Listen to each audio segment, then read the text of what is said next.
Hello friends, तो last class में हम लोगों ने कुछ एमसीक्यू देखा था। ये एमसीक्यू जो है वो चैप्टर 1 और चैप्टर 2 का कंबाइन एमसीक्यू है। तो चैप्टर 1 और चैप्टर 2 हम लोगों ने पढ़ लिया है और शॉर्ट नोट्स को भी डिस्कस कर लिया है। तो आइए हम लोग कुछ और एमसीक्यूज़ करते हैं, ठीक है। ये एमसीक्यू करने के बाद हमें ये समझ में आएगा ये चैप्टर हम लोगों को कितना उस चैप्टर का कॉन्सेप्ट जो है वो क्लियर हुआ है। तो सबसे पहला क्वेश्चन क्या है, Which specific geographic region is credited in the source material as the site where humans first began growing wheat and barley approx 8000 years ago? हम लोगों ने कुछ साइट्स के बारे में पढ़ा था, गारो हिल्स के बारे में पढ़ा था, नर्मदा रिवर के बारे में पढ़ा था, सुलेमान एंड किरतार हिल्स के बारे में पढ़ा था, प्लेन्स ऑफ मगध के बारे में पढ़ा था। हम लोगों ने सबसे पहले गारो हिल्स के बारे में क्या पढ़ा था। गारो हिल्स जो था वो कहाँ पे लोकेटेड था, नॉर्थ ईस्ट में लोकेटेड था, जहाँ पे एग्रीकल्चर जो था वो स्टार्ट हुआ था। लेकिन सबसे पहले ह्यूमंस ने वीट और बार्ली, ठीक है, 8000 ईयर्स अगो कहाँ पे उगाना स्टार्ट किया था, तो सुलेमान और किरतार हिल्स में स्टार्ट किया था। इसका सही आंसर होगा option number D. Second question, according to the provided notes how long ago did the earliest cities begin to flourish on the bank of Indus river and its tributaries. हम लोगों ने पढ़ा था इंडस रिवर और उसकी ट्यूबेटरीज के बारे में। तो इंडस रिवर की ट्यूबेटरीज कौन कौन सी रिवर होती है, हम लोगों ने इसके बारे में पढ़ा था। इंडस रिवर की ट्यूबेटरीज जो थी वो क्या क्या थी, झेलम, चेनाब, रावी, ब्यास और सतलज। ये 5 जो थी वो क्या थी, ट्यूबेटरीज थी। और ये फर्स्ट अर्लीस्ट सिटीज़ था जो कब फ्लोरिश्ड हुआ था, 4700 ईयर्स अगो। तो इसका राइट आंसर क्या हो जाएगा, 4700 years ago, option number D. Next question, where was rice first grown in the Indian subcontinent as per the finding mentioned in the sources. तो हम लोगों ने पढ़ा था, ठीक है, विंध्यास जो था वो सेंट्रल इंडिया में लोकेटेड था और विंध्यास के सबसे पहले राइस जो था वो सबसे पहले विंध्यास के नॉर्थ में, ठीक है, उगाना स्टार्ट हुआ था। तो इसका आंसर हो जाएगा option number A, north of the Vindhyas. Next question, What is the primary distinction between a manuscript and inscription according to historical definition provided? हम लोगों ने पढ़ा था, ठीक है, मैन्यूस्क्रिप्ट और इंस्क्रिप्शन के बारे में। तो मैन्यूस्क्रिप्ट क्या होता है, मैन्यूस्क्रिप्ट जो था वो मेनली हैंड से लिखा जाता था, ठीक है। ये एक लैटिन वर्ड से आया है मैन्यू, जिसका मतलब क्या होता है, हैंड। और इसे स्पेशली क्या चीज़ में लिखा जाता था, पाल्म लीफ पे लिखा जाता था, ठीक है। और ये कहाँ और या फिर, ठीक है, बार्क ऑफ अ ट्री जो कहाँ पे ग्रो किया जाता था, हिमालयास में ग्रो करता था ये।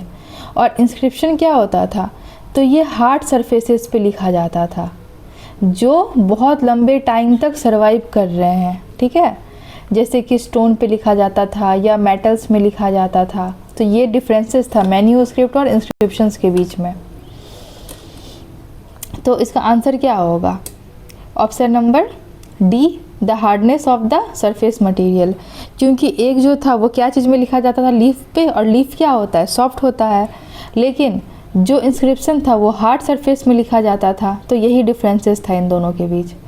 The term manuscript is derived from a Latin word manu, जिसका मतलब क्या होता है, मैन्यू का हैंड।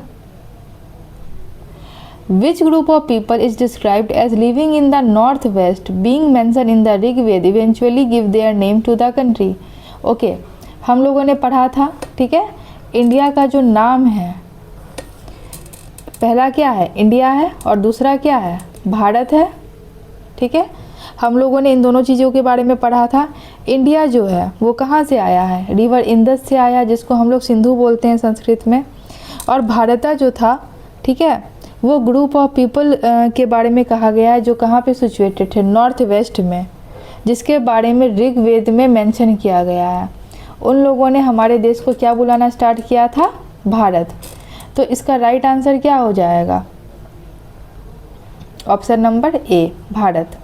ना question number 7, which material was specifically prepare from the bark of a tree grown in the Himalayas for writing manuscript. तो question number 7 का right answer क्या हो जाएगा, बर्च। हम लोगों ने पढ़ा है, prepare bark of a tree which grows in the Himalayas. Next question, archaeologist are described as studying the remains of building made up of which material.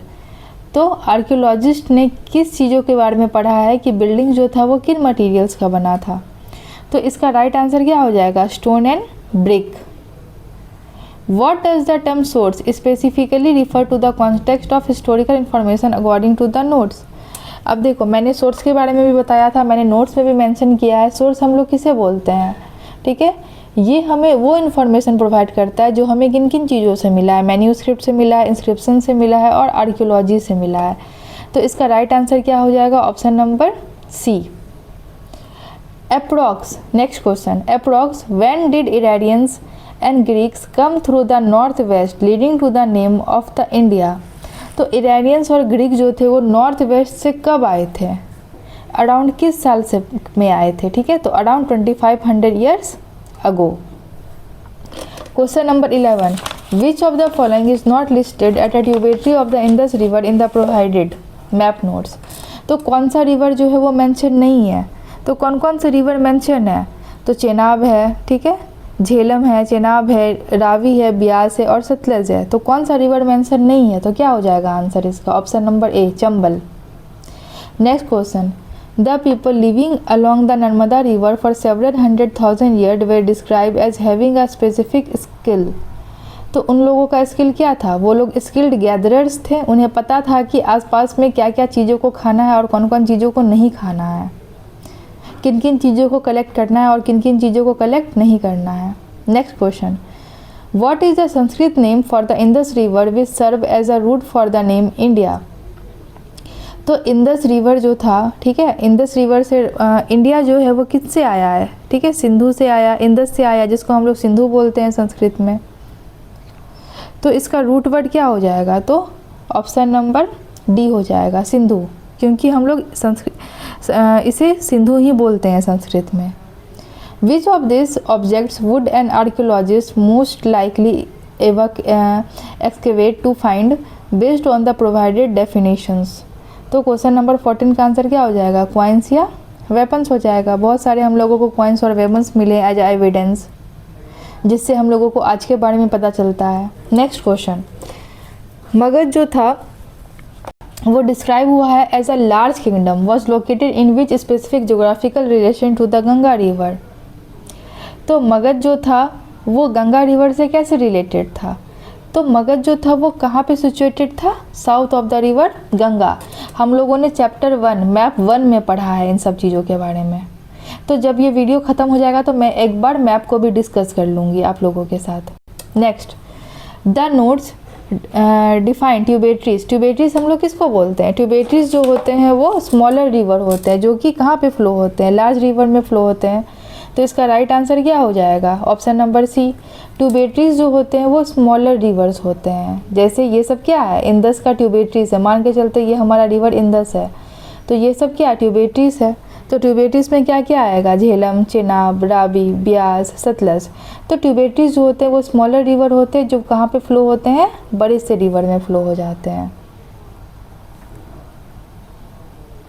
Next question, identify the set of animals that people begin rearing approx 8000 years ago. हम लोगों ने पढ़ा है, तो 8000 years ago जो है, ठीक है, कौन कौन से एनिमल को रियर किया गया था? सबसे पहले सुलेमान और किरतार हिल्स में वीट और बार्ली को ग्रो कराया गया था, और सबसे पहले शीप और गोट को भी यहीं पे रियर करवाया गया था। तो इसका आंसर हो जाएगा option number B, sheep, goat and cattle. Which river bank serve as a home for skill gatherer for several 100,000 year? Skill gatherers, तो हम लोगों ने पढ़ा है नर्मदा रिवर के आसपास जो है हमें बहुत सारा एविडेंस मिला है। किसका? तो स्किल्ड गैदरर्स का एविडेंस मिला है। वो नॉर्मली रिवर्स के किनारे ही रहते थे। Next question, what specifically do archaeologist study that distinguishes them from the people who only study manuscript? तो क्वेश्चन नंबर 19 का राइट आंसर क्या हो जाएगा? Option number A, physical remains like painting and sculpture. Next question, based on the map notes which river is located near the Garo hills? तो कौन सा river जो है वो गारो हिल्स के आसपास लोकेटेड था? तो इसका राइट आंसर क्या हो जाएगा? Option number C, Ganga. फिर next question, according to the sources what was the primary medium used for inscription? तो इंस्क्रिप्शन में सबसे ज़्यादा यूज़ क्या चीज़ का किया जाता था? स्टोन्स या मेटल का यूज़ किया जाता था, क्योंकि ये हार्ड होते थे और इसी पे गुथवाया जाता था। ठीक है, next question, which of this is identified as a tributary of the Ganga in the map diagram? तो गंगा का ट्यूबेटरी क्या हो सकता है इनमें से? तो सोन रिवर हो सकता है। Next question, why did humans living 8000 years ago begin rearing animals and lived in the villages? आखिर क्यों हंटर और गैदरर जो थे वो एनिमल्स को रियर करना उन्होंने स्टार्ट किया और धीरे धीरे वो लोग विलेज में रहने लगे? क्यों? मैंने बताया था कि जब वो लोग एग्रीकल्चर का काम स्टार्ट किया था उन्होंने, तो उन्हें ऐसा तो नहीं था कि कोई भी हम लोग सीड को डालते हैं अंदर सॉइल के और 2 दिन के बाद वहाँ से प्लांट जो है वो उग जाता है और खाने योग्य हो जाता है। ऐसा तो नहीं होता होगा। जब भी हम लोग एग्रीकल्चर का काम करते हैं तो उसमें कुछ वक्त लगता है। ठीक है, तो लोगों को एक जगह बहुत लंबे समय तक रहना पड़ा होगा, तो धीरे धीरे वो लोग कम्युनिटी में रहना उन लोगों ने स्टार्ट किया होगा। तो इसका राइट आंसर हो जाएगा option number B, they begin to grow crop like wheat and barley. Next question, the people refer to as Bharata were located in which part of the subcontinent? तो जो लोग, ठीक है, जिन्हें भारता बोला जाता था, वो लोग किस पार्ट में रहते थे? तो नॉर्थ वेस्ट में रहते थे। Which of the following would be considered as manuscript according to the source? Manuscript हम लोग किसे बोलते थे? तो ये एक हैंड रिटन डॉक्यूमेंट होता था जो कि क्या चीज़ में लिखा जाता था? पाल्म लीफ में लिखा जाता था। And last question, the Greek word Indos and the Iranian word Indos both refer to which geographical feature? तो इसका आंसर क्या हो जाएगा? इंदस रिवर हम लोगों ने पढ़ा है, it comes from Indus called Sindhu in Sanskrit. और जो भी इरानियंस और ग्रीक्स थे जो नॉर्थ वेस्ट से आए थे, कब आए थे? 2500 ईयर्स अगो आए थे। तो उन लोगों ने इंदस क्या बोला था इंडिया को? इंदोस या इंदोस। तो हमारा MCQ जो है वो कंप्लीट हो गया है और अब हम लोग नेक्स्ट क्लास में नेक्स्ट चैप्टर को डिस्कस करेंगे। तो आप लोग इन MCQs को अच्छे से देख लीजिए। अगर कोई भी डाउट है तो आप लोग कमेंट बॉक्स में कमेंट कर सकते हैं। Thank you so much for watching my video.